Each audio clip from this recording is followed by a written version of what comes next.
Така, какво искам да знае всички за мен, това е, че първо не се впукам с това, че баща ми притежава басейна. Това е много обикновено нещо. Той не е нито президент, нито някакъв си вице-премиер, там както се наричат, нито пък си някакъв кмет или нещо от сорта. Той е просто един обикновен басейн с ресторанти, нищо повече, нито се впукам, нито пък се възгордявам точно с това нещо. Второ, не се мисля за красива, нямам за мъжете да го небето. Казах се за едно обикновено момиче, което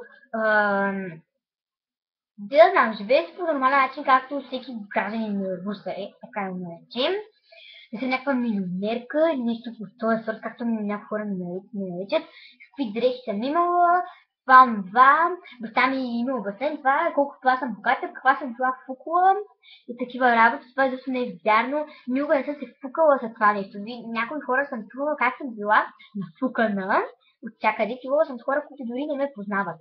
Според мен те се го измислят това нещо, защото завиждат след това, че баща ми има басейн. Защото това изобщо не трябва да видя, разбираш ли, аз познавам момичета, които имат басейн, едни огромни фирми, с пъти по-богати от мен или нещо друго. И тя просто фирмите не ги знаят и затова не ни да видят, че нищо повече. Но на мен, понеже басейна цяло Русе го знае, вече айде. Била съм нафукана, на каква съм се правила и така нататък. Това изобщо не е вярно. Ако някой иска да разбере, този човек съм изобщо, да ми пише налично, нямам нищо напротив, ще се опозная с него. И така, по принцип, повече не искам да слушам такива работи. Съм си била на някаква кукла, богаташка, мислила съм се за еди каква си това. Това го казвам за пореден път, защото вече ми изписна да го слушам.